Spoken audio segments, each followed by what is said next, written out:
Molly Parkin does not conform to the conventional image of a 64-year-old. But then convention has not played much of a part in her life of excess, sexual promiscuity and trauma. She has a daunting array of careers behind her. Fashion editor, novelist, fine artist, and now also agony aunt, to name but a few. Ever defiant of age and newly in love, Molly Parkin reflects on her experience of the process of growing old. Molly Parkin, you've spent much of your life defying conventions. In your 65th year, I sense you defy the convention of age. You don't dress as a 65-year-old. Well, the description of my dress may not be 65-year-old, but it's certainly post-menopausal art student. I started dressing up to divert expected hostility from the age of 7, and I found that it works. It also, my dress over the years, has distanced people from me. It's allowed me to isolate myself behind my dress, and that certainly worked for many, many years. Now, at the age of 64, in my 65th year, a few months ago, I suddenly didn't feel the need to hide behind my clothes anymore. And as you can see, I'm hatless on television for the first time. I do have a little hat, carefully chosen to go with the outfit. But I'm not afraid now to reveal myself. I think that's probably what it was. But as you grow older, the inner life becomes more important and the exterior becomes increasingly less important. And you say that's only recently happened, this change? Yes, we talk about in the last few months. Do you know why? Several things happened in the last year, and I do find that I have learning experiences, if we like to call it that. I keep thinking that now I've arrived and that it's all finished and I don't have to strive anymore. But several things happened. I had a confrontation with one of my daughters about my ill treatment of her in her childhood, and this guilt about my children, which I carried for a long, long time because of the alcoholic childhood which they had to endure. And after this confrontation, that seemed to wipe away the last of the guilt. And that gave me a freedom. Also, in the very same month, after the confrontation with this much-loved daughter, a lover came back into my life, somebody that I have been involved with in my late 20s, in my late 40s, and now in my mid-60s. And that possibly has something to do with it. But I think that since I now seem to live in a kind of truth, a light, a sense of being in touch with the universe so that there can't be any artifice. My 4 grandchildren, aging from 2 till 9, have taught me a lot about how to approach life. I watch how they wake in the morning when they stay with me. And it is with the most glorious expectations of how the day will unfold and an unceasing excitement, which I had lost, and I think many adults can lose. But with my rock bottom 10 years ago and the coming of the children... The alcoholic rock bottom. Yeah, the alcoholic rock bottom. That I have had to learn to reapproach my life, and that those little children, grandchildren, were put in my life to help me to do so. And they live in truth, small children, don't they? But you've noticed this with your grandchildren. You wouldn't have noticed it so much with your own children. That's what interests me. Because, of course, your own children must have woken similarly, with great expectation. Yes, but I wasn't myself at that time. I had already, by the time those children were 6 and 3, I'd already separated and was divorced, getting a divorce from their father. And so I wasn't carried along with the buoyancy of my children. I was too centred on myself and how to struggle through this single parenthood. So the contrast between how you are now and how you are then sounds like a contrast between serenity and turbulence. And torment. Yes, I also had my mother and her demons. You know, my mother at that point, my mother always had been in and out of mental homes, but at this time of my life, she was repeatedly attempting suicide. So I'm always very emotional when I talk about my mother, because, and I mean, I don't have that sorrow about her now, but I was my mother's mother. And these repeated attempts of suicide and this alcoholism was something which I found unbearable. So my life at that time seemed intolerable, and that is when my drinking took off. So I think that I was looking at my mother, that other child, rather than my own children. I was putting her before them. Do you feel that as you've got older, you've reflected more about these things? Oh, certainly. Absolutely. Yes, can I? Thank you. I hadn't expected to do an interview and resolve into tears, but anyway, I best hold on to that. But what I'm getting at, in a way, Molly, is that your first 30, 40, 50 years were dramatic years of, I wouldn't say conflict with those roots and basics, but certainly at odds with. Yes. Yet here I find you in quite contemplative frame of mind.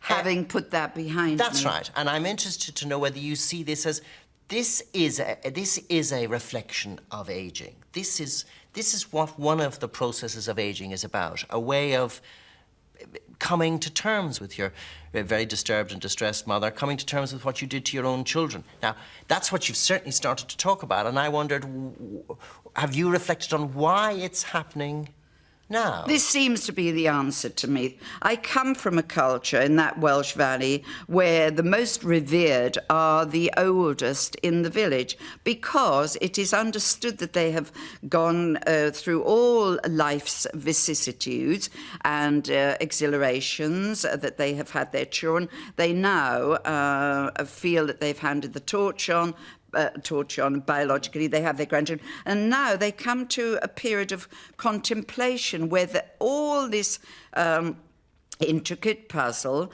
the pieces fall into place, and that is what I'm saying, that however my life would have been, whether it was a calm passage, I still would have reached 60 and expect that now for the next 30 years, since I have a belief that I will go to 94, my best friend is 94. If she can do it, why can't I?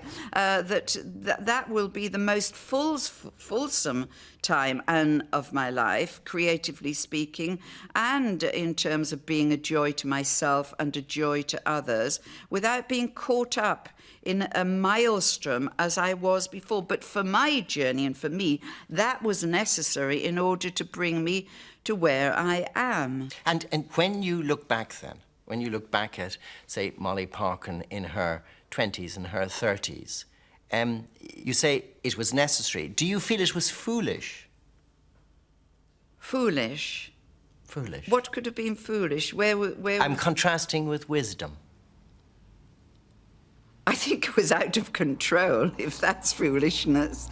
I never was one for paddling in the shallows, and I think the fact that I had those parents enabled me to dive in at the deep end, since life with them was drama on an hourly basis. And I had a sense of time passing and that I had to cram it all in. And I'm glad that that all happened, because since I've just about done everything that I would ever have wished to have done, like go on stage, write best-selling novels, appear on television, travel to Tahiti and Egypt and the South Pole, done all of those things, now I don't feel any, so all my ambitions have been realised, and I've had every lover that I ever would have wanted, you know, in running into a cast of thousands. I now don't have to do that anymore because I've done it, and so I can relax for the first time ever. Well, tell me, does that mean that you're the same person in there? Or do you think you've fundamentally changed, you've altered? I think that I'm the same person, that I can identify with the spirit of the child as I was when I was in my happiest time before 7 with my grandparents in that Welsh But Molly, valley. what has clearly changed is, for example... Only exteriors. Well, you would have changed your view of your mother. You would have changed your view of yourself as a mother. You would have changed your view of your daughter. Aren't they rather fundamental shifts? These are only exterior levels. Underneath there was always a bedrock of happiness and love. So that hasn't changed. The love and a kind of tenderness towards all things, and a feeling, a sense, all right, I've come full circle. You know, they say in old age you come into a second childhood. So what do you think of that? What do you think of that? I think that I might accept that I'm approaching a second childhood, meaning to say that there's a simplicity in my outlook now, which for many years I didn't have.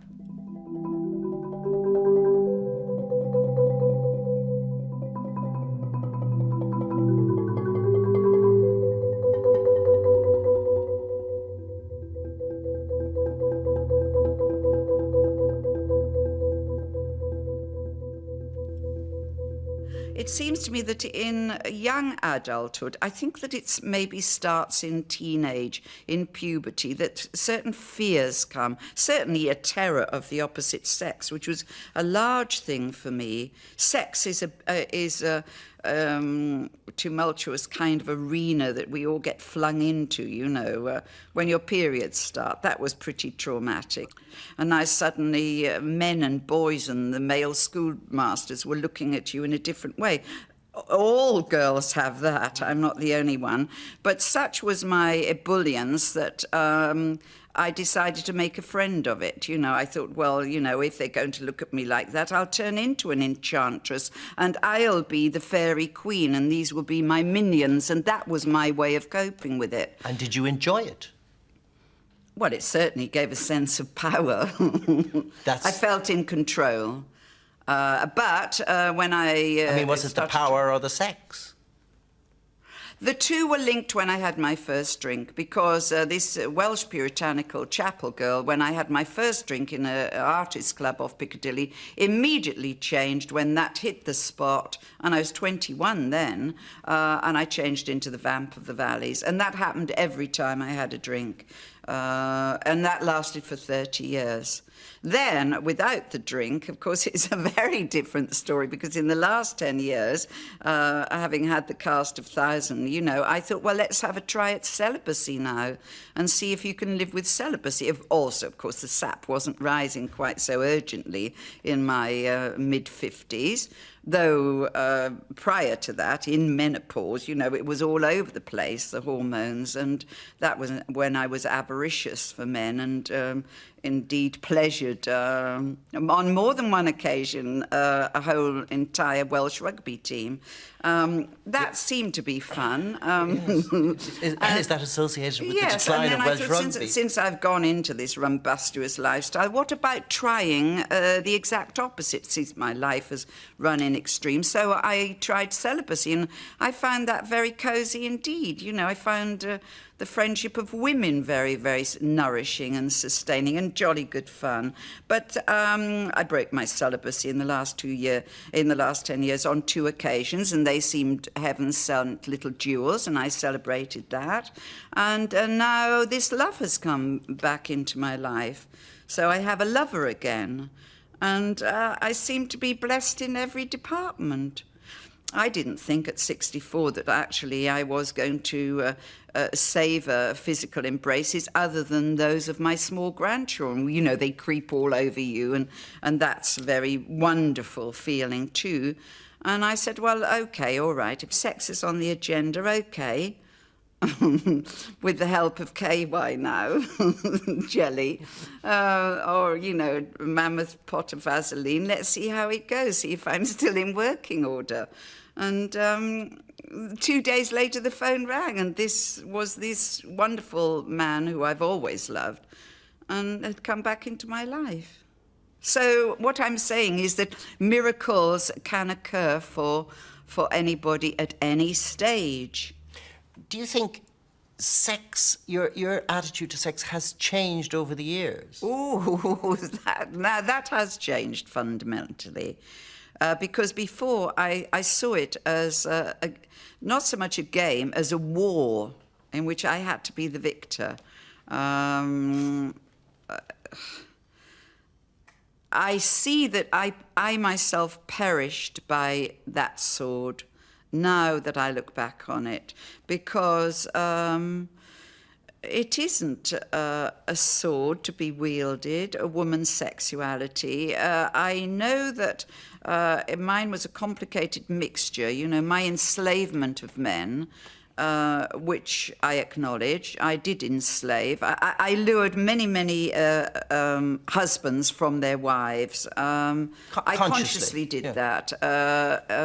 I flaunted this sexuality, sensuality, which all women have. I didn't have more than anybody else, but I chose to exploit it to get what I wanted. Which was what? Which was a kind of adoration. I needed to be on a pedestal. I used the pursuit of fame and celebrity in the same way, and yet I was to learn by the end of my drinking, that really was my last job, if we look at it like that, that on stage, in the middle of your own spotlight, is the loneliest place to be. The loneliest place. Mine was a one-woman show. There weren't others on stage with me. And that sense of alienation of, if you like, pleasuring the whole rugby team, I still spent the dawn on my own. But my final binge and my final drink was, by 7 o'clock in the morning, I was in the gutter in Smithfields being stepped over by those meat porters who I had so recently pleasured. And that now was the rock bottom of degradation and humiliation. And that is when the voice said to me, it's over. You have now come as low as you possibly can. There is no lower, not on this sphere. And to watch people going off at 7 in the morning, dressed nicely, off to the city, you know, seemed as if I was now on another planet. That felt like the shadow of the Valley of Death. And that is where my sexual veracity, if you like, rapacious appetite, had brought me.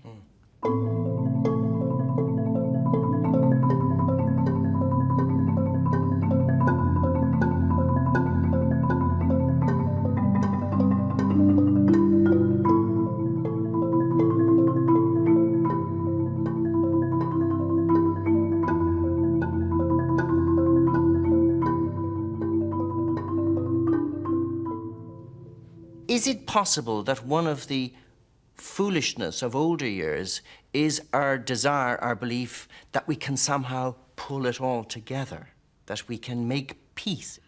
My knowledge of this later stage of my life is that it works when you let it go, when you let go of the tyranny of the past and also of the tyranny of the future. I have learned to live in the day. I don't look at the past anymore. I've forgiven myself and been forgiven. So I start the day as a new premise. I don't make unreasonable demands on the future. Yes, what do you mean by the tyranny of the future? The tyranny of the future, if you like, was in my case living in dreams of what one day will happen when I have the car, when I have that job, when I have that husband, when I have that coat, when I have that meal, when I have that bar of chocolate. It'll all be all right. So that you're living in a never land. I think that now I'm so finely attuned to myself that I would feel as if I was a foolish old woman. But if I am now have become a foolish old woman, I can accept my foolishness and know that human beings, for them, it's progress through pain, and that we may not reach perfection. Do I understand you to say that this is the best it's been? This certainly is the best that it's ever been. And I would say to others that this is how it's meant to be, that our life is one of trying and failing and succeeding, but that we're surely meant to arrive at some wonderful preparation for where we're going on to next. That is what I feel. Do you have anxieties about the decline of your body? No, I have no anxieties at all about my body. I've never thought very much about my body. You had a facelift? Oh, yes, I did have a facelift. I thought that was good fun. After I'd given up drinking for a year and was feeling ecstatic inside, feeling a sense of freedom, and people would say to me, Molly, you having a bad day, or you looking a little bit depressed, or are you tired? And I wasn't tired, and I wasn't depressed, and I wanted really to cut away the ravages of that self-imposed, dissolute, if you like, hedonistic lifestyle, and I wanted to return to the face of a woman in her mid-50s.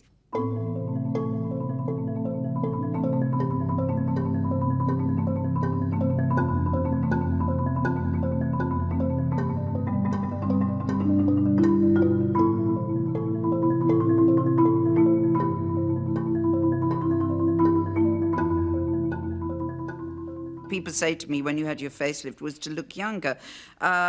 It wasn't to look young. I mean, my little grandchildren say, "Oh, wrinkly one," and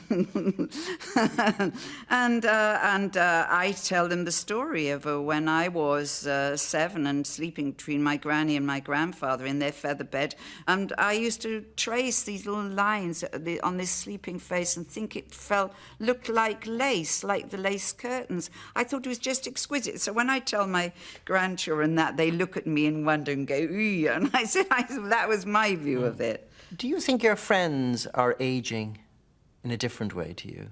My contemporaries have changed. The people that I choose to move around are usually now positive people, really, who would think as I do, and we do have this choice. There are other friends who approach life more negatively. Those are people that, to safeguard myself, I can't necessarily be around, and I have had to be.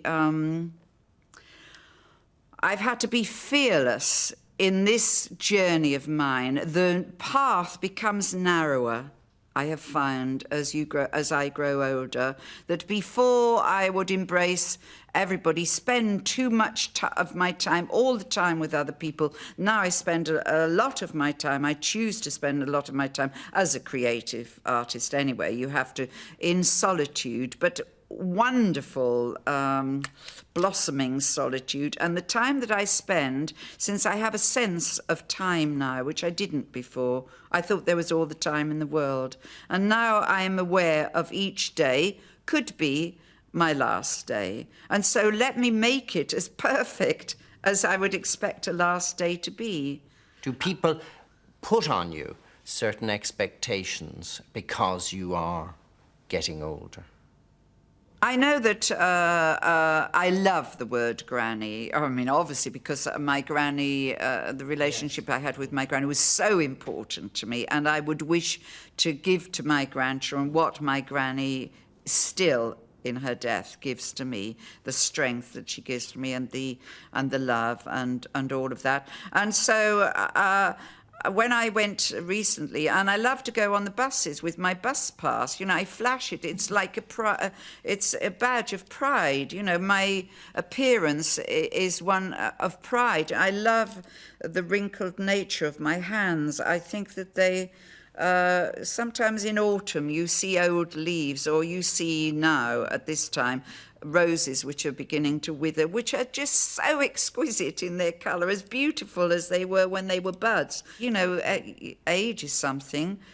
You know, you've been in the battle, you've got the battle scars, and now you're victorious, as it were. Do you think much about death?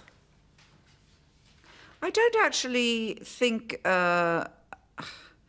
about death or where it will take place. I know it'll be wonderful wherever it takes place, and I can't say that I'm looking forward to it because I'm having such a wonderful time now. But I don't require death to end my misery or my anxiety, because but I do see that it is only a question of moving from one room into another. That is how I regard it. One chamber into the next chamber. And since my life now is lived in the light, I understand, and I watched my mother's face as she was dying, that she raised her hands, and many other people have told me that they've watched loved ones dying, and at a certain point, the face, the eyes became shiny, and they leant forward as if they were seeing something absolutely wonderful. And I do understand that that is how it will be, and it will be a glorious experience. And I do know, even when I talk about coming through my alcoholism, you know, when I saw Elizabeth Taylor, who'd been my idol from childhood, I still do my eyes like her, aren't I? A bit pathetic, really. But when I saw her talk on television about going to a Betty Ford clinic and giving up drinking, I thought, if she can do it, I can do it. And I've had people come to me who've said, you know, I saw you talk about, you know, your journey, as it were, and I thought, well, if she can do it, I can do it. Molly Parkin, thank you very much indeed. Thank you. It's been lovely.